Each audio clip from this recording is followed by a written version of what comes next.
Okay, this is the story of India, number 2. Just a quick overview. So we watched the overview. That is the story of India, number 1. In this landmark 6-part series for PBS and the BBC, Michael Wood embarks on a dazzling and exciting journey through today's India, seeking in the present for clues to her past and in the past for clues to her future. Premiered originally on January 5th, 2009. So this is what we played here. Hopefully you were able to play it. If not, I had a backup plan and made a video of my own. We have an interactive photo gallery, and so let's take a look at that. You click the photo gallery,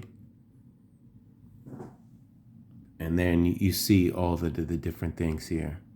Photo gallery. Explore the story of India through this interactive photo gallery that weaves together a series of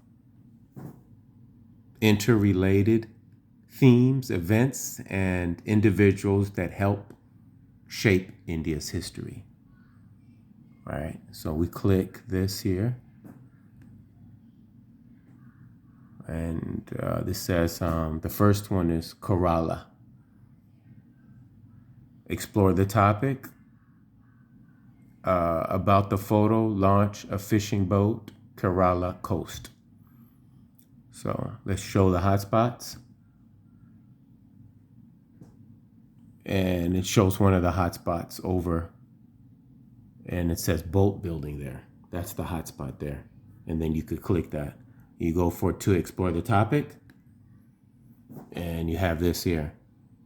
When humans first migrated from Africa 70,000 years ago, some settled on the lush Kerala coast. Waves of migrants, power's about to go out, hold up. Waves of migrants from North India added to the mix. Okay, let's click that first migrated. Click here for detailed map, first migrated. And then there's a video for that.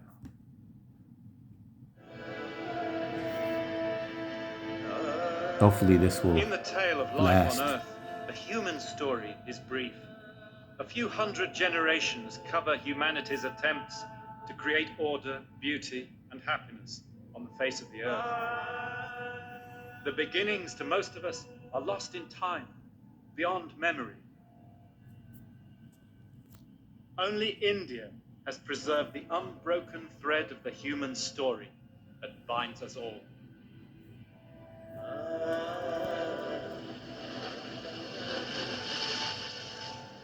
According to the oldest Indian myths, the first humans came from a golden egg laid by the king of the gods in the churning of the cosmic ocean.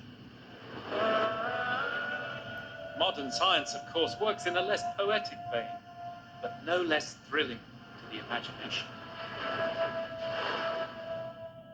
For what science tells us is that our ancestors first walked out of Africa only 70 or 80,000 years ago, round the shores of the Arabian Sea and down into South India.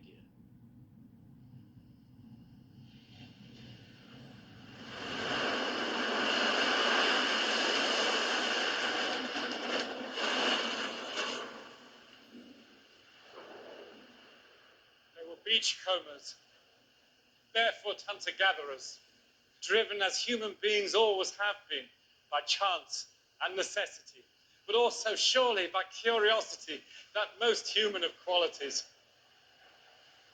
When they came here to India, they must have been overwhelmed by the fertility. Here down south, you throw a mango away and a tree will grow. Life is super abundant. So here, some of them stayed, and they were the first Indians. And all non-Africans on the planet can trace their descent from those early migrations into India. The rest of the world was populated from here. Mother India, indeed.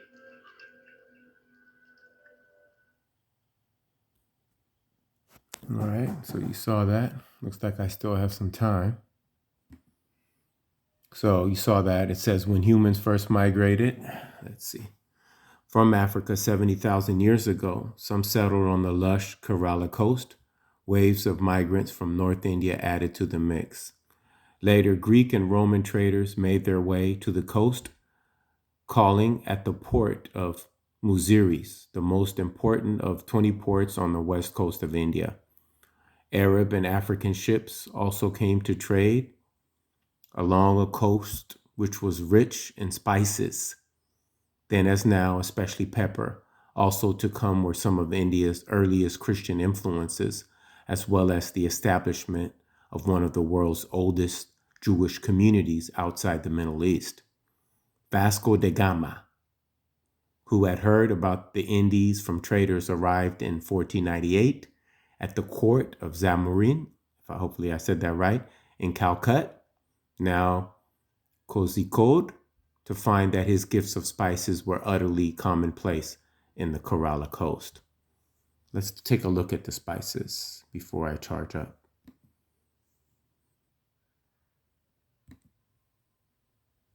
And what the Romans wanted was spices.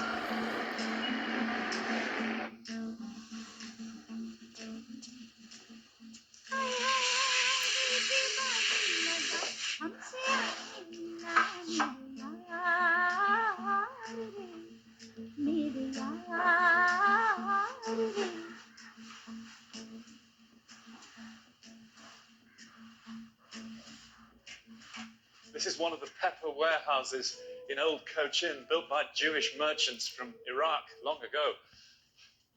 Sacks of pepper destined for the tables of Europe and America.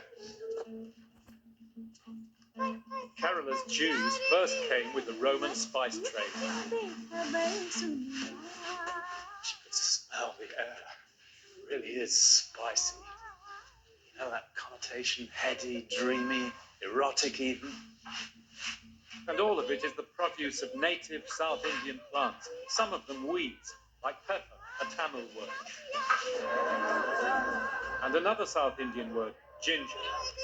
No. Ginger shall be hot in the mouth, says Shakespeare. It's about 60-65. And it's grown in Kerala. The history of food is a part of the history of civilization. Food is an essential of life, and for all cultures, eating together one of life's great pleasures. Indian was perhaps the first international cuisine, and here you can see the beginning, born of the simple need to preserve food in the heat of the tropics. This is what the Roman craze for spices and pepper was all about. Food. Coriander, ginger fresh, everything mixed, with water, Garam masala. Some wine. no wine. Sour vinegar. Sour vinegar. Top Roman celebrity chef wrote a cookbook with 460 odd recipes, 350 of them full of pepper, blasting away at the taste buds, from whole spiced flamingos to dormice stuffed with peppercorns.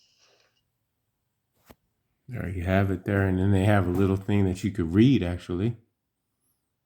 Right there.